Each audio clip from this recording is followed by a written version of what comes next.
எல்லாருக்கும் என் அன்பு வணக்கம். இன்னைக்கு சாந்தி கிச்சனில் என்ன பண்ண போகிறேன்னா பீர்க்கங்காய் கூட்டு எப்படி பண்ணலான்னு பார்க்கலாமா? ஈஸியாகவும் சிம்பிளாகவும் பண்ணிடலாம். இப்போ அதுக்கு நான் பீர்க்கங்காய் 1/2 கிலோ பீர்க்கங்காய் தான் எடுத்திருக்கேன். இப்போ நல்லா தோலை சீவிட்டு நம்ம சின்ன சின்னதாக கட் பண்ணிட்டு வந்துடலாம்.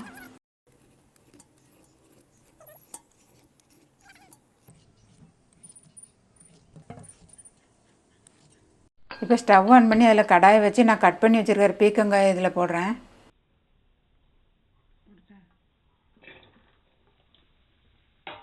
இது கூடவே ஒரு 200 ml தண்ணி ஊற்றுறேன். இது நீர்க்காய்ங்கிறதுனால கொஞ்சமாக தண்ணி ஊற்றினா போதும்.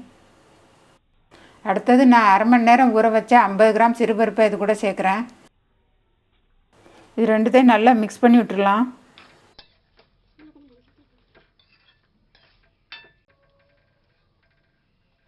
நல்லா கலந்து விட்டதுக்கப்புறமா ஒரு 1/4 டீஸ்பூன் மஞ்சள் தூள் சேர்த்து இதையும் சேர்த்து நல்லா கலந்து விட்டுறலாம். நல்லா கலந்து விட்டதுக்கப்புறமா காய் வேகிறதுக்கு ஒரு 10 நிமிஷம் மூடி வச்சிடலாம். இப்போ நம்ம காய் வேகிறதுக்குள்ளே நம்ம கூட்டுக்கு தேவையான பொருளை அரைச்சிட்டு வந்துடலாம்.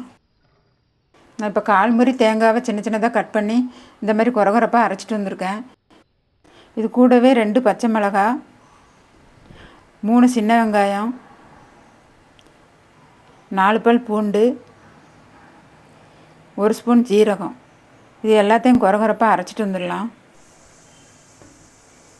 அவ்வளோதாங்க, அரைச்சிட்டு வந்தாச்சு. 10 நிமிஷம் ஆயிடுச்சு. நம்ம இப்போ திறந்து பார்த்துடலாம். காயெல்லாம் நல்லா வெந்துருச்சு, பருப்பும் நல்லா வெந்துருச்சு. நம்ம தேவையான அளவு உப்பு சேர்த்துக்கலாம். உப்பு சேர்த்து நல்லா கலந்து விட்டுக்கலாம். நம்ம மிக்ஸி ஜாரில் போட்டு அரைச்சோம்ல தேங்காய், வெங்காயம், பூண்டு, பச்சை மிளகாய், சீரகம், இது எல்லாத்தையும் இது கூட சேர்க்குறேன்.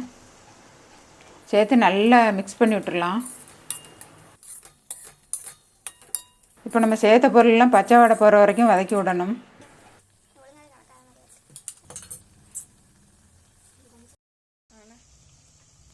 அவ்வளோதாங்க, பச்சை வடைலாம் போய் கூட்டு ரெடி ஆகிடுச்சு. இப்போ ஸ்டவ் ஆஃப் பண்ணிடலாம். இப்போ நம்ம கூட்டுக்கு தாளிச்சிக்கலாம்.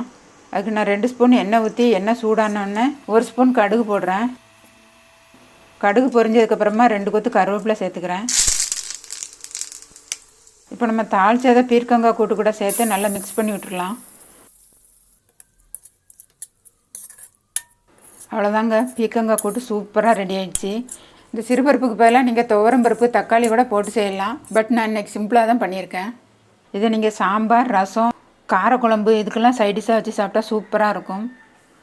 இதே மாதிரி நீங்களும் செஞ்சு சாப்பிட்டு பார்த்து எப்படி இருக்குன்னு கமெண்ட்டில் சொல்லுங்கள். இந்த வீடியோ பிடிச்சிருந்தால் லைக் பண்ணுங்கள், ஷேர் பண்ணுங்கள், சப்ஸ்கிரைப் பண்ணிடுங்க, கூடவே பெல் பட்டனை கிளிக் பண்ணிடுங்க. தேங்க்ஸ் ஃபார் வாட்சிங்.